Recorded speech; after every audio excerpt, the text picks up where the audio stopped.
sujet de la pierre. Voilà, j'aimerais bien que tu me parles un peu de Théopolis, les découvertes un peu de ton père, ce que ton père, en dernier, avant les derniers échanges que tu as eu avec ton papa sur Théopolis, et la pierre écrite, les feuilles qui sont sur la pierre écrite, le texte de la pierre écrite, qu'est-ce que tu en penses? Au sujet de la pierre écrite, celui qui a écrit, qui a gravé cette pierre, euh, l'a fait pour commémorer avec fierté qu'il était l'auteur déjà de la construction du passage, et puis l'auteur on pourrait dire, d'un civilisateur de la région. D'accord, Mais il a fait en affirmant, en niant en fait ce qui s'était passé précédemment. C'est-à-dire qu'il s'est imposé comme on pourrait dire l'auteur de ce qui avait de la valeur sur le lieu. C'est pour ça qu'il a mis des feuilles d'acanthe, parce que les feuilles d'acanthe étaient souvent utilisées pour rendre populaire un écrit. Parce que, en fait, à l'époque, il y avait un problème qui a existé pendant longtemps, c'est que les Romains, entre autres, les envahisseurs, ne comprenaient pas les dialectes locaux. Donc, quand ils gravaient une pierre, ils le mettaient en latin, bien sûr, ils n'avaient pas à la mettre dans la langue païenne pour imposer leur langue, mais ils mettaient quelques attributs qui ramenaient aux, aux valeurs païennes. d'accord. Donc ils ont rajouté ces feuilles d'acanthe parce que d'autant plus que les temples, chez tous ces païens, il est décoré entièrement de décors floraux. Décor floraux, c'est quoi? C'est-à-dire des branches, des fleurs, un tas d'éléments de la nature. C'est-à-dire que l'intérieur des temples était entièrement décoré. Donc pour les Romains, pour faire un lien, parce que le Romain, il voulait convaincre que les gens du peuple, les gens du pays, les païens, étaient, c'était eux leurs ancêtres. C'est-à-dire? Que c'était eux les Romains, leurs ancêtres, qui avaient, et que ce n'était pas ceux qui étaient dans les temples, dans les tombes, que ça c'était des gens bidons. C'était eux les auteurs de ces peuples païens, et que c'était eux qui étaient donc leurs maîtres. Et en fait, évidemment, les gens du pays, ils regardaient ça de façon sceptique. Donc c'est pour ça qu'il y a ces écrits monumentaux que les Romains ont fait faire, parce qu'ils ne les ont pas fait, c'est pas eux qui ont gravé. Ils ont fait graver par les gens qu'ils ont soumis, des esclaves. Ils leur ont fait graver des trucs monumentaux pour dire c'est nous les glorieux qui sont à l'origine de tout. Donc On a fait ci. c'est approprié le lieu en fait. Voilà, le lieu, il s'est approprié le lieu, la pensée des gens, leurs valeurs. Et il s'est approprié. Enfin, Dardanus, il a fait comme si c'était un dieu en personne, un empereur. D'accord. Voilà. Et sur Théopolis et la chapelle et les ornements qui sont dans la chapelle, là. Ben, là, il y a eu des reconstructions successives. C'est-à-dire que il y a, on pourrait dire, presque un empilement de couches. Parce que comme il y a eu tantôt les païens reconstruisaient et retournaient leur culte, tantôt un curé arrivait ou un évêque et rebasculait dans le catholicisme en imposant les valeurs de la religion nouvelle. Parce que catholique c'est un qualificatif qui veut dire universel. D'accord. Mais sur le chapiteau quand même, sur le chapiteau de la grotte de la chapelle, on retrouve un cygne et, des couilles de bélier ou de Non, mais en fait, taureau, ça c'est une erreur. En fait, ce ne sont pas des testicules, c'est des graines. C'est des des graines qui graines. germent. Parce qu'en fait, la sculpture était entière il n'y a pas longtemps que ça. Et c'est un professeur d'école qui les a cassées parce que les enfants rigolaient croyant que c'était des testicules. Donc il a cassé la partie qui aurait pu être prise pour une verge au-dessus. Mais en réalité, parce que j'ai eu une photo de la sculpture entière, ce ne sont pas des verges, ce sont des graines en train de germer. Donc, Et ce n'est pas des graines de blé. donc on retrouve bien la symbolique du cygne qui est gravé dessus sur la pierre, Hein. donc qui représente Zeus. Moi, je n'irai pas si loin. En fait, un truc qu'il faut savoir dans les peuples païens, ce qui était le plus vital avant tout, c'était les récoltes. C'est-à-dire qu'il fallait planter à la bonne saison, qu'il fallait qu'il pleuve assez pour que ça pousse, et qu'il fallait récolter, qu'il fallait faire sécher et mûrir le blé, enfin, ou les céréales, ou le seigle, ou le sarrasin, ou le fenouil grec, entre autres. Enfin, il fallait que tout ça ait bien mûri, sans moisir, et qu'après on puisse en faire du pain. Donc, les deux chapiteaux représentent en fait ces cycles de la nature qui sont capitales pour la santé. S'il n'y a pas ça, on ne peut pas vivre. Donc, toutes les fêtes qu'ils faisaient dans cette crypte étaient liées aux fêtes de saison de récolte. C'est-à-dire qu'ils faisaient la fête parce que la récolte avait été bonne, c'était joyeux. Et quand la récolte était bonne, que les graines germaient bien, ce qu'on voit où il y a ce fameux testicule, à côté, il y a 2 pans qui sont retournés. Oui, Ils se regardent la queue. Voilà. C'est tout simplement, c'est l'abondance, c'est-à-dire c'est la beauté. Ils se regardent la queue, c'est-à-dire leur panache. C'est-à-dire que c'est la réussite, on a de l'abondance, on est bien, voilà. Et les béliers, en fait, c'est parce que c'est la force de printemps. C'est-à-dire qu'on a été fort, on a été puissant. Donc, c'est vraiment... Mais il y a un autre truc qui dit, en fait,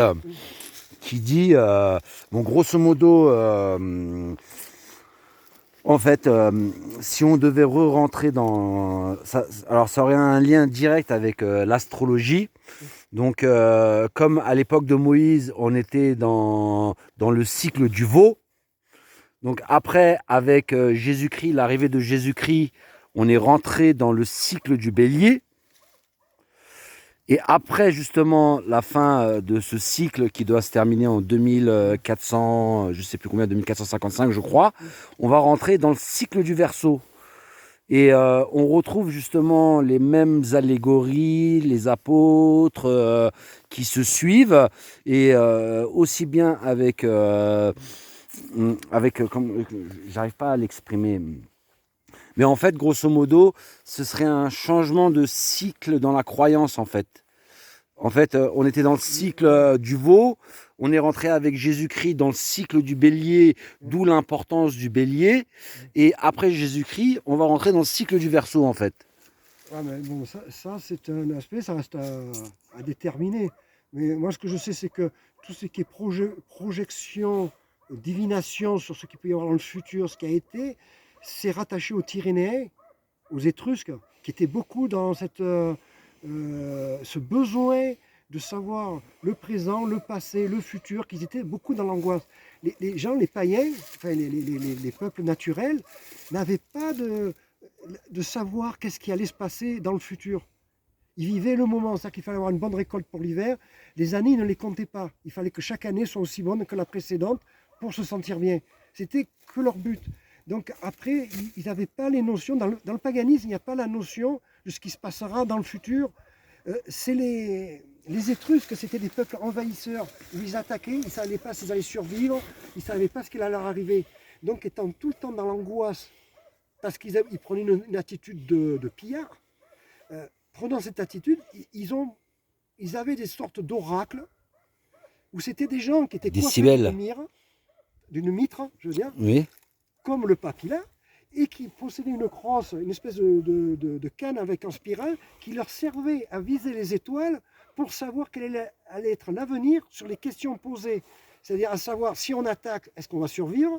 Est-ce qu'il va y avoir des survivants qui vont nous trahir, qui vont nous rattaquer? En fait, c'était que un rapport de ça. Ils avaient d'autres techniques, les Étrusques. C'est qu'en fait, ils attrapaient un prisonnier et ils lui tranchaient l'aorte. Et le sang coulant, ils regardaient quand il tombait comment il agonisait, ça leur faisait savoir l'avenir. Donc c'est tout un peuple qui était basé sur la peur de qu'est-ce qui va se passer et comment le savoir. Donc c'était beaucoup les superstitions. Les Tyrénéens, ce peuple qui a donné, il reste la trace de la mer Tyrénéenne qui est en Toscane. Tyrénéen, ça vient d'un mot grec qui veut dire tyran. C'était un système féodal de seigneurs et c'est eux qui ont fondé Rome. En fait, il faut le savoir, c'est-à-dire que l'Empire romain, c'est l'Empire étrusque. Et j'ai trouvé des écrits du XIIe siècle où un prisonnier, pour ne pas être tué de suite, il écrit un roman qui s'appelle Le Songe de Polyphile, où il fait l'éloge de ses geôliers, vos ancêtres, les illustres Tyrénéens, les illustres, il n'emploie pas ce mot, il emploie le mot étrusque. Voilà. Donc, en fait, il y a eu 2 peuples, un peuple qui se souciait guère du temps ni des années, qui voulait juste de l'abondance, bien vivre, qui faisait des fêtes dans les temples pour le plaisir, pour être bien avec leurs ancêtres, que tout fonctionne bien, pour être dans la joie, l'abondance. Et il y avait un peuple qui était pillard et qui avait peur toujours qu'il allait leur arriver quelque chose et qu'il allait leur manquer quelque chose, etc., etc., qui avait peur de la maladie. Et en fait, c'est ces deux mondes qui se sont mixés aujourd'hui d'ailleurs. Et la chasse au trésor de Saint-Genièse, l'ancien village de Saint-Genièse et le nouveau village de Saint-Genièse, l'ancien village qu'on ne retrouve plus, qu'est-ce que tu pourrais me dire dessus? Ben, ça, j'en sais rien, mais le nom de Saint-Génier, ça veut dire que c'était l'endroit, enfin pour les païens à l'époque, c'était le lieu où on faisait les récoltes. D'accord. En fait, Géniès, le jeu, c'était gueux, gagnès, on pourrait dire. Et en français, on pourrait dire que ça vient de graines. C'est-à-dire que c'était le grenier. Saint-Génier était le grenier de Dromont.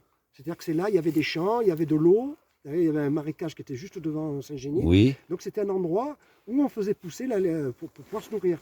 Alors que Dromont, c'était un endroit beaucoup plus austère, sur une pente. C'était surtout un village de... D'ailleurs, c'était le village le plus important de là-haut. Saint-Génier, c'était un tout petit village. Dromont, c'était un gros village. Et qui a disparu. Qui a été, ouais, il a été entièrement détruit par les chercheurs de trésors, mais très récemment. C'est-à-dire qu'il y avait énormément de ruines. Comme il y a eu cette légende qu'il y avait de l'or dans le Venson et que Dardanus il aurait accumulé un trésor d'or, et que cette légende elle est très vieille, depuis peut-être 3-4 siècles, systématiquement, presque toutes les années, des gens sont venus fouiller. Et ont justement, démonté tous les murs. et justement, par rapport à cette légende de trésor, la richesse soudaine de la Bessonnière, de Rennes-le-Château, et le lien de tous les énigmes de Rennes-le-Château, en fait, grosso modo, à l'heure d'aujourd'hui, il y a des gens qui prétendent que l'énigme de Rennes-le-Château, c'est Saint-Genièse. Voilà, de toute façon, Est-ce qu'il y a une corrélation entre Théopolis et la Bessonnière? une corrélation sur des origines païennes identiques, oui. Mais après, dans tout ce qui a pu être brodé, à partir même du XVe siècle, j'ai vu dans les livres sur tout ce qui est répertorié comme mystère dans cette affaire de la Bessonnière, il y a des objets de toute époque, de tout art, on pourrait dire. Donc moi j'ai l'impression qu'il y a un peu tout qui est mélangé, de toutes les époques, et chacun a rebrodé en recréant des objets mystères. Ce qui fait qu'au bout d'un moment, ça devient chaotique. Je nie pas qu'il y ait quelque chose d'authentique, de caché, mais c'est tellement pris dans un carcan d'imagination que ça fait peur que d'essayer de retrouver quelque chose là-dedans, quoi. Et est-ce que justement, le trésor de Saint-Genièse, au lieu d'être un trésor matériel fait d'or, serait pas un trésor spirituel? C'est-à-dire une relique, une statuette, quelque chose qui vénérait et qui se partageait de temps avec le temps. Moi, ce que je dirais, je pense que c'était réellement un trésor spirituel, qu'il y ait potentiellement, sans problème, mais que ce trésor, c'est plutôt un savoir-faire spirituel. Et de là à ce que des objets existent encore sur le lieu. Il y a des découvertes qui ont été faites. Déjà, la Vierge Noire que moi j'ai trouvée sur place. Donc, il y a apparemment une personne qui est à fond sur l'ufologie et tout ça. Il aurait trouvé une statuette égyptienne représentant le dieu Thoth. Il aurait trouvé également une tuile avec une inscription dessus. Et justement, il y a aussi également un médaillon de Marie qui a été trouvé. Ouais, mais ce médaillon de Marie, Qui représentait... c'est forcément récent, ça. Non, ça a été trouvé par un berger, Manolo, ou je sais pas quoi. Oui, mais bon, après, le problème, moi quand je dis que c'est récent, c'est après le XIIe siècle. D'accord. Donc, personnellement, je ne considère pas dans mes recherches tout ce qui est après le XIIe siècle comme valeur spirituelle. Donc toi, c'est sur des écrits du IVe siècle. Ben, ma base, elle est que sur des écrits du IVe siècle. Ce qu'il y a, c'est que j'ai étudié beaucoup de textes qui n'ont rien à voir avec la Provence, puisque c'est du copte, c'est-à-dire que c'est de la langue, la descendance de la langue égyptienne. Par contre, j'ai découvert récemment qu'à travers des écrits du XIIe siècle, parce qu'en fait, je me suis intéressé aux écrits du XIIe siècle de Lambrunet, que récemment, à la suite de la découverte du peuple de Jésus, qui s'est appelé après les Vaudois, j'ai découvert qu'en fait, toute la base de la syntaxe du français, c'est-à-dire que tous les petits mots de liaison, sont d'origine égyptienne. Donc c'est normal parce que c'est lié à l'hébreu, c'est-à-dire que ce serait un peuple qui avait la même culture hébraïque, hébraïco-égyptienne, on pourrait dire, puisque, comme je disais, le pays de Canaan, le pays d'Israël, tout ça, il a été occupé pendant plusieurs millénaires par les Égyptiens. Donc c'était la même langue au départ. Donc en fait, l'égyptien n'a pas de mots formés comme dans le grec. C'est que des petits mots de liaison avec des jeux de sons qui s'accordent les uns les autres. Alors ça, il faut le comprendre, c'est très complexe. Et c'est unique. C'est pour ça que dans le français, nous, on a énormément de petits mots de liaison. Dans le grec, ils n'y sont pas. Il y a quelques mots de liaison, mais c'est surtout des mots qui sont des qualificatifs.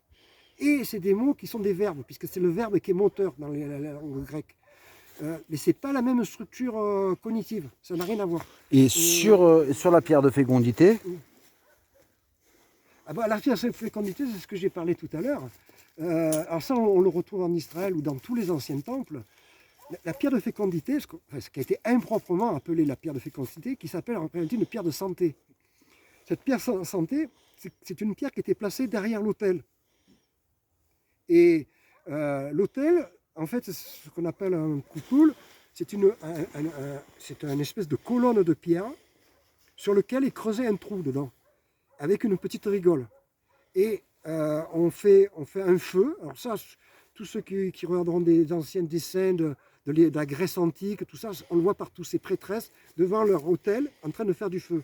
Et en fait, derrière, il y a une pierre qui fait écran. Et c'est cette pierre qui est appelée une pierre de santé.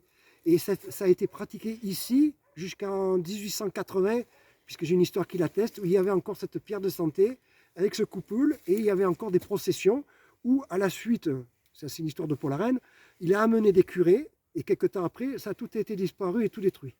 C'est-à-dire que ça prouve bien qu'eux, ils détruisaient systématiquement. à chaque fois qu'il y a un curé qui arrive, toute l'histoire disparaît, quoi. Voilà, ça a été interdit, voilà. Et en fait, les jeunes gens surtout, ils venaient se frotter à la pierre de santé après le rituel. Ça faisait partie, c'est-à-dire qu'une fois que le rituel était fini, ils se frottaient à la pierre et ils disaient que ça leur enlevait les coliques, que ça les rendait plus solides, tout ça. Bon, après, je ne peux pas expliquer, c'est compliqué parce qu'il faut connaître le rituel.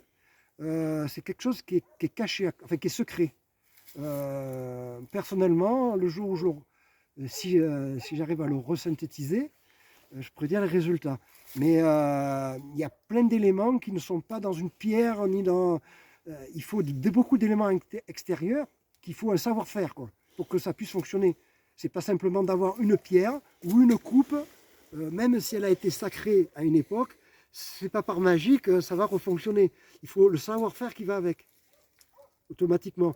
Et moi, je pense que en fait, comme le Saint Graal, aujourd'hui, quelqu'un qui comprendrait le rite d'origine et le savoir-faire d'origine, il prendrait n'importe quelle coupe qui résiste au feu, bien sûr, parce que si elle éclate, il peut refaire le rituel sans problème. Il y a un écrit où tout cela, il est fait allusion. Ça s'appelle le Songe de Polyphile. Dedans ce livre, qui est assez dur à lire parce qu'il est la version française est quand même une mauvaise traduction parce que c'était de l'ancien italien. Celui qui l'a traduit en français, il a fait un exploit énorme. Mais moi, à mon point de vue, d'après ce que j'en ai lu, il y a des passages, je ne pense pas que ça voulait dire tout à fait ça. Mais il y a quand même toutes les bases du culte de Diane autour de ces pierres de santé. Tout est dit dedans. Mais il le dit à demi-mot parce qu'il écrit à des Étrusques et il ne faut pas qu'ils disent vraiment les choses. Donc il faut... Toujours dans le secret des initiés. Voilà, c'est-à-dire c'est à comprendre. Le gars, il a voulu laisser une trace avant d'être tué, puisqu'une fois qu'il a eu écrit son livre, il a été tué. Puisque le livre est très long, parce que plus il écrivait, qu'il trouvait des rallonges et des rallonges et des rallonges, ça le maintenait en vie, parce que ses geôliers, ils étaient dans le suspense d'attendre la suite. D'ailleurs, un de ses geôliers a dit « c'est moi qui l'ai écrit », c'est pour ça qu'il porte le nom d'un dominicain. Il faut savoir que l'ordre de Saint-Dominique, c'est l'ordre de l'Inquisition par excellence. L'ordre de Saint-Dominique, il y a la chapelle Saint-Dominique, là, sur le chemin de Théopolis. Voilà, c'est le centre de torture de Sisteron. C'est pour ça qu'elle a été détruite à la Révolution. Parce que la Révolution, c'est une guerre de religion encore. C'est les gens du pays, les protestants ou les païens, qui se sont révoltés contre les seigneurs et le clergé. Donc tous ces lieux de torture où tous les gens disparaissaient et qu'ils entendaient des gémissements dedans, ils ont tous été détruits. Donc il y a les cordeliers, les dominicains, mais après il y a eu l'ordre des jésuites que le pape a dissous parce qu'il y a eu tellement de scandales d'enfants qui disparaissaient, tout ça, ça c'est encore récent. C'est-à-dire qu'on est toujours dans les mêmes histoires. C'est-à-dire que quand on démolit d'un côté, quand le peuple se révolte, pendant quelques temps ça redevient clair. Et après discrètement ça se reconstitue ailleurs. Et maintenant, ce ne sera plus des temples et des églises, ça va être des forteresses ou dans des banques ou dans je ne sais pas quoi. Mais on évolue selon les époques, quoi. D'accord. Et sinon, là, d'ici, là, je suis en train de regarder, on est en train de voir la citadelle. Ouais. Est-ce que là-bas, ce serait l'anneau des Nibelungen qu'on voit? Il est là-bas. Donc, c'est le gros rocher qui est là-bas. Voilà, c'est la mort de Gache. Donc, là-bas, il y a l'anneau de Nibelungen. Ouais, sur la paroi, un peu en retrait, là, qu'on voit un peu Donc, dans le ça ramène aux histoires des anciens peuples qui gravaient sur les montagnes, des formes géométriques et des gravures, des idoles et tout ça. Ils peuvent le faire, mais moi, de l'expérience que je sais, c'est que quand ils gravaient quelque chose, c'est que quelque chose, leur valeur était en train de disparaître et c'était pour laisser une trace. En fait, ils ne le gravaient pas quand tout allait bien. C'est que quand, en fait, c'est un peu comme le dragon que je dis là, ça a été taillé après la destruction du lieu. Mais quand même, pour graver un anneau là-bas, là. Oh, mais ça, ils n'avaient pas de problème à l'époque, si vous voulez. C'était carrément, ils étaient pires que des chèvres. Ils étaient pires que des chèvres. Ah oui, ils arrivaient à faire des trucs. Moi-même, là où je construis, j'ai du mal à construire. Ils ont fait ça comme rien. Il n'y avait même pas d'escalier, des fois, pour monter autour. Ils escalaient les parois. Et comment ils faisaient? Ils étaient hyper costauds. Ils avaient des doigts d'acier. Et ça n'a rien à voir avec nous. Nous, on a dégénéré complètement. Et bon, pour terminer... On ressemble plutôt à des chenilles, nous, aujourd'hui. On n'en est plus... Pour terminer, avec toute ton expérience, avec tous les échos que tu as eus, avec toutes les rencontres que tu as eues, qu'est-ce que tu pourrais nous affirmer sur le lieu de Théopolis?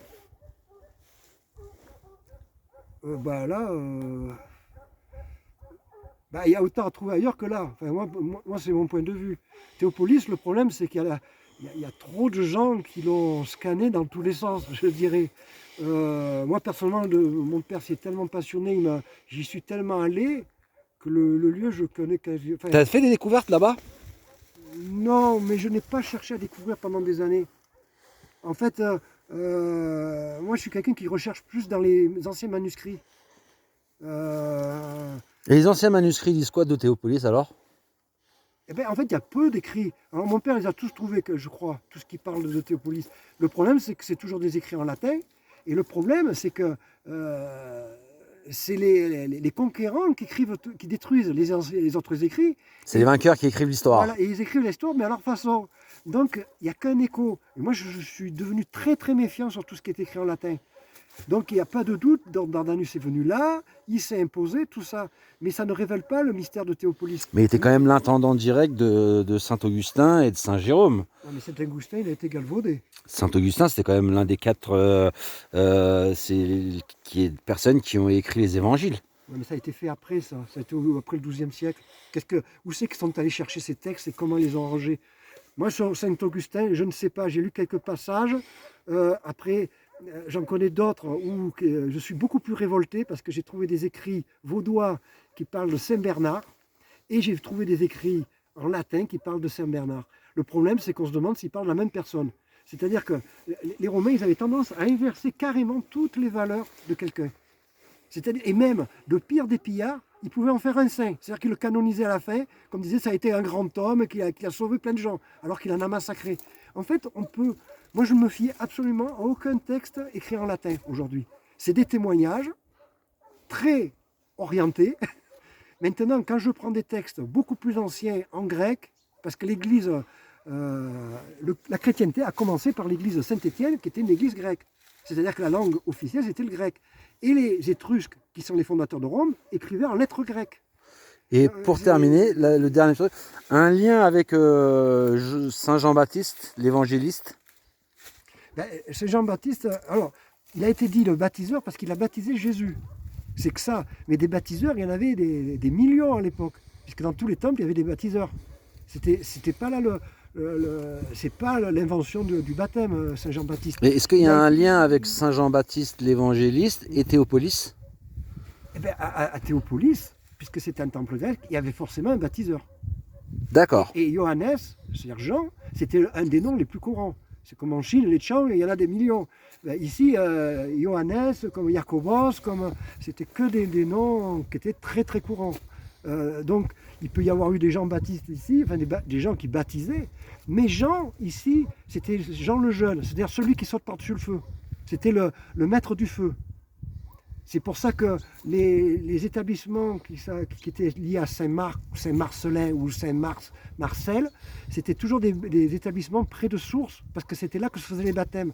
Alors que les établissements de Saint-Jean, c'était plus sur des sommets, des rochers, parce que c'est là qu'ils faisaient les Donc feux. les établissements de Saint-Jean étaient bien d'accord, c'était sur des rochers et des sommets. Plus souvent. Donc un lien, il pourrait avoir un lien direct avec eux. Oui, mais après, c'est dans le culte, on le comprend, parce que tout ça, ce ne sont que des qualificatifs. Il faut... Il faut faire attention. oui, en fait, il faut comprendre la pratique pour après comprendre pourquoi ça s'est appelé comme ci ou comme ça.